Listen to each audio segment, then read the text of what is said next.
انسان کبر تکبر مگوال لوی دبا کلا لردا کلا تبا د خورو پلحت کی کیگدی کبر د سوال جواب خلق ادا کلا او دا یو مصیبت رسیدونکې دی خدای دې نکړي یو مصیبت خاندان کې غم راتلو ته اشاره نو غم به راځي او د کوم مصیبت دي هغه الله دفع کوي دې دپاره صدقه کوئ او نفل به بار بار کوئ خو یاده که تاسو دا صدقه چې واورئ نو زما په خیال 10 روپۍ ورکړئ 10 روپۍ لکه مولانا جمشید صاحب به فرمایل د ریویل کې مولا وی چې داسې صدقه ورکړئ چې تا خوب للې دې خوب شي په خبره پوه شوې اوس اسران مولانا چې ګپې زه بیا صدقه وکړو دی 10 روپۍ راوالېسته دا ورکړه ستا په 10 روپۍ ته چې زه صدقه نه وکړې نو 1000 روپۍ صدقه وکړې ادنا صدقه دا ده چې یو سړی دی په ډوډۍ ادنا صدقه د یوې سرسایې په اندازه باندې کم از کم 150 روپۍ دا ادنا صدقه ده او زیاته صدقه چې څونه وس کېږي هغه کوه چې موږ چې صدقه ووایو هغه بازار کې چې چنګڼۍ له 10 روپۍ ورکړو ما 10 روپۍ ورکړو هغې ته خو یې ورکول پکار ده بیا به سړي پورې سمون کوي خو نه موږ سبزي نه شو هغسې ګلداد د دوکان نه راغلو وروره سبزي کوو یو دیارلس راته چاپېره شو خدای پاک دې ته څه غوسه هم راغله خو غوسه خو موږ کولی ښځې هم وي او دې خوا چې کوم دی سوالګري هم کوي نور پته دا پوره پروفیشنل بهرحال دا وکړه چې صدقه څه وکړه که نه چې پاکدار سړي دپاره خپله صدقه اوس زما خو خوارپړک مولا ته 10 روپۍ صدقه ورکړي نو دا زما لپاره ډېره ده خو د اسلام مولانا صاحب دپاره او د سجاد صاحب دپاره دا یا د ګلزار حاجي صاحب دپاره دا به په 10 روپۍ سره دا به ورپسې واړه سره خیر بهرحال دا خبرې خو زما بعضې مزاح خو دا ټیک دي ښه مقصد حقیقت هم داسې تعلیمونه داسې ګپ دپاره باندې ملګري ټول خواږه ملګري دي ټول ته یو شان دي خو بهرحال که څوک راته معلوم وي د هغې هغه نوم پکې د دې دپاره وایم چې نه د شرمولو دپاره نه د هغې د هغې د زړه دپاره نه حقیقت خبرې د قرآن پر زنانه د حیض په ایام کې څه کوي دا د حیض په ایام کې به کوشش نه کوي چې حیض ورځې وي د زنانه او هغه مدد سره نو دا خو قرآن نشي ویلی نو اول خو دې دا وکړي چې د هغې انتظام یې مخکې نه کړی په داسې طریقې باندې چې په دې خپلو شاګردانو کې څه کسان یې تیار کړي چې دا دې ورځو کې دا 4-5 ورځې زما د حیض دي نو دې کې به ورته تصرف وکړي یو طریقه خو یې اسانه طریقې لاره دا به صرف ناست دی او نګراني دی او دویمه طریقې چې کوم دی دا ده چې یو آیت به مسلسل نه وي داسې وي الحمد لله رب العالمین یعنی یو لفظ وي الحمد لله رب العالمین دا ویل د دې لپاره ناروا او د تعلیم د صورت ځکه چې 4-5 ورځې به د کلاس سبق قضا کېږي دا به په یو ټکي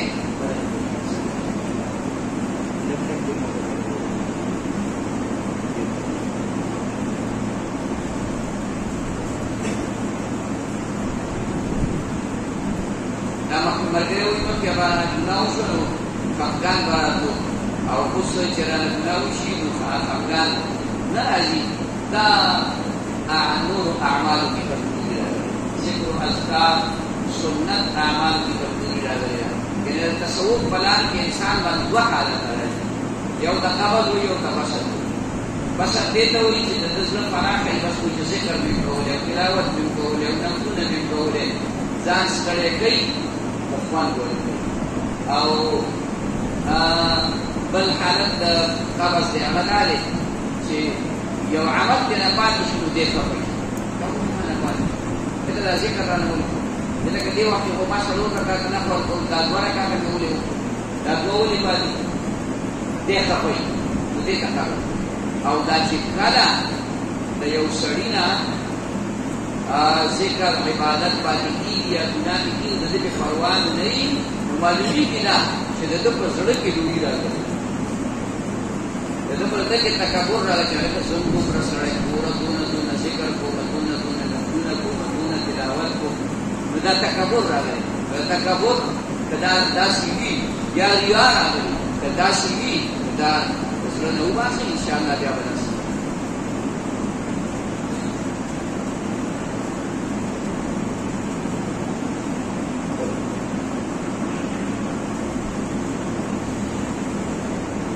داسې څه عمل دی چې نفس کمزوری شي ډېر او د ګناه تقاضا روژې ډېرې روژې نیسه او ډېر تلاوت کوه د دې سره سره درود شریف او استغفار دا ډېر وایه دې سره به انشاءالله خامخا نفس کمزوری کېږي هر هغه عمل چې نفس هغه نه غواړي وکړي د شپې په 3 بجې او 3:30 بجې باندې پاڅېدل شروع کړه چې ستا نفس سمیږي که نه سمیږي خبره باندې پوه شوې خو موږ 3 بجې تشو میکیازو له پاسو او بیا چې کوم دی چې کېدې ته دا خو لا ډېر ټایم دی بیا کوم بل راکاږو نو بیا چې بیا پاسو نو د جمعې مونځ وکړو نه سړی هغلی چې بیا دی د جمعې مونځ شوي او نو د دې وجې نه د دې نفس خلاف وکړه خوراکونه کنټرول کړه مطلب باندې پوه شوې هر وخت میان رانه ده هر وخت د جټکي ګیم وکړه مطلب باندې پوه شوې کله ټیپر دا ټیپر ستا نفس نه ګینډې خوراک ډګو خوراک خیال کې مرادي او ورسره اعمال کوه روژې نیسه او د شپې پاسه د نفس نه خو دې ته دوا راسه چې دا کارونه دې کول نفس دې نو چې نن دې تباه برباد ونیږي به خو بیا خو بله لار پاتې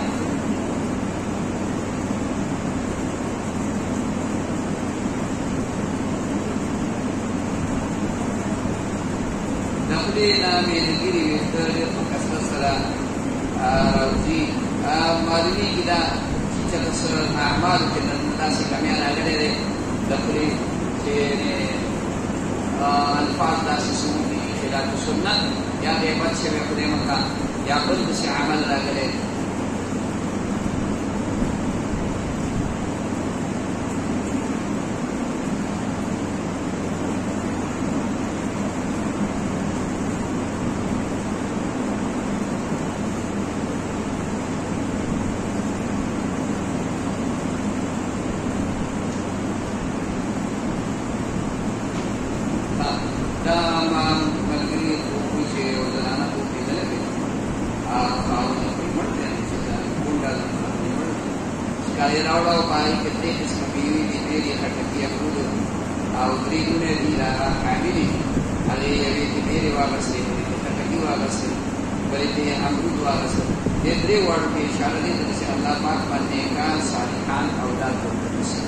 ضروری نه چې نارینه اولاد یا د زنانه اولاد خو نیکان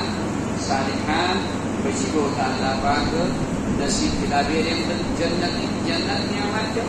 او دارنګه چې کوم دی الله امرود خټکي وغیره دا د جنت نعمتو دلته خو نمونې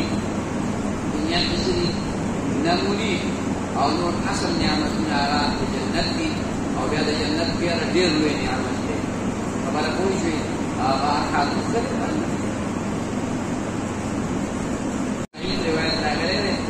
نبی علیہ السلام باندې حضرت ابو یو روایت کې دا راغلي دي چې نبی علیہ السلام لار کې به اصلي دا څنګه نبی علیہ السلام دا د دین مبارک مختلف رسیدلي دي په هر حال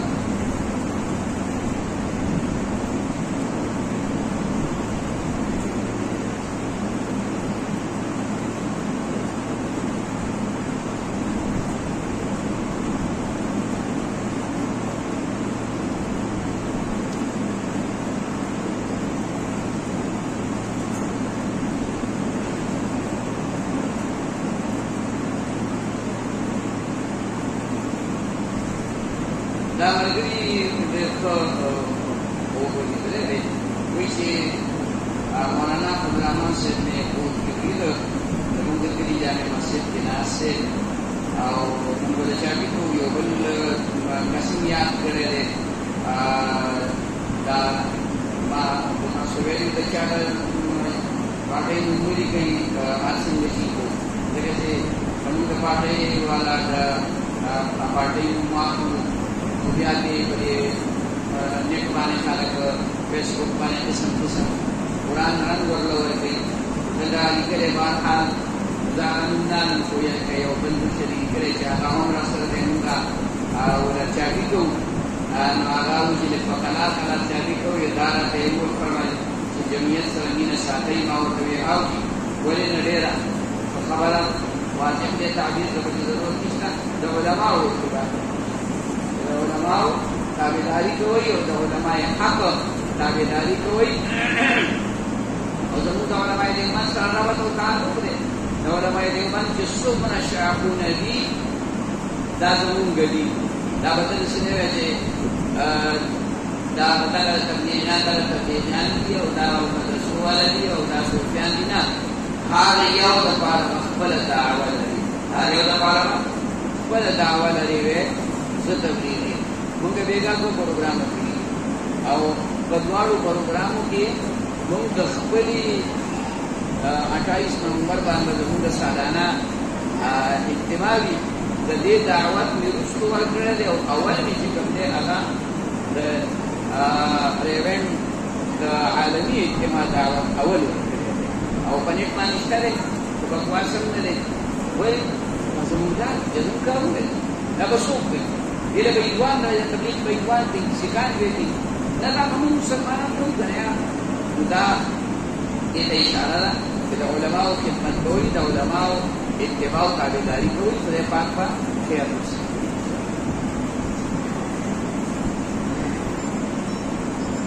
دا لیدلي په کور کې خیرات وویږي باندې دینما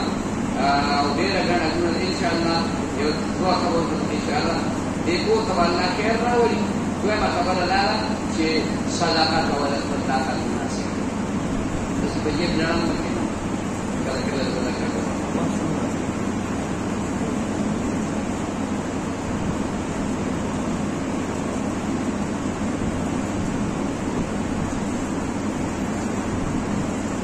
دا ملګری اوس خوب کې وینم چې ما راپسې دی منډې واما چې دی او دې ته ورسېدم چې هلته بیا د تلو ګنجایش نشته راګیر شم اګیر چاپېره ډېر مال دا د شیطان حمله او وسوسه ده او د زماني فتنې او فسادات دي چې دا موږ یې ټول راایسار کړي دي خلاصي قوتي په دین باندې ذکر و اذکار تلاوت نیک اعمال په ښه مجالسو کې علماو دیندارو تقوادارو خلکو سره کېناستلو په برکت نه د دغې شیطانانو او د دې مخالفینو د پروپیګنډو نه د هغې دغه حملو نه به الله مقرر شي د صدقه فطر په پیسو کې دې کې قبض کول شرط دی قبض کول دې ته وایي چې که په ما باندې زکات وي نو چې زه تا له درکړم او دې واخلم ستا خوښه ده چې ته پسې کې د ځان نه خوري که چا له خیراتي ورکې که بل کو جایز کار کې مسلمان بنده خو ناجایز کار کې نه لګوي نو دا کار خو ښکلی دی خو څوک دې ختم نبوت په کار کې څنګه دی ختم نبوت په کار کې دا ده چې یو سړي دی ورکړي چې هلکه زه خو دې جلسې ته نه شم ورتلی نو دا د زکات پیسې دي والا شرط به ورسره بیا هم نه لګي که تا سره پیسې دي نو زه به درله درکړم خو د زکات پیسې دا خو خوښه ده کالی به جیب کې ځي که ځان ته پې ټماټر راوړي او په ختم نبوت کې خو قبض پکې شرط دی نه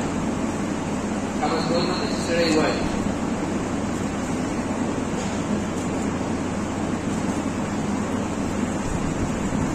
کوشش کوي انشاءالله دا سالانه ماهانه اجتماع به انشاءالله په 7 تاریخ راتلونکي زیارت په ورځ باندې مازدیګر نه ماسخوتانه پورې وي انشاءالله او د دې آئنده د سالانه اجتماع چې په 28 نومبر را روانه ده هغې ته به الحمدلله څوک چې اجتماع لري د ایونټ نو هغه به هم فارغ شوي هغې به هم واپسې شوي او انشاءالله چې دا د فراغت ورځې وي فراغت دا مطلب چې موسم به ښه که ښې او بل دا چې د دین کار ته به سړی ځان ګزارئ که تبلیغ کې را ټول روزګار نه ګرځي څنګه روزګار یعنې خپل کار یې پرېښی دی که نه خپل کار یې پرېښی دی څلوېښت ورځې څلور میاشتې یو څه بل څه د دې لپاره تاسو د دې خبرې کوشش وکړئ چې دا اجتماعات یعنې مونږ له وړې اجتماعګانې ځای په ځای کوو هغې لپاره ترتیب تاسو برابروئ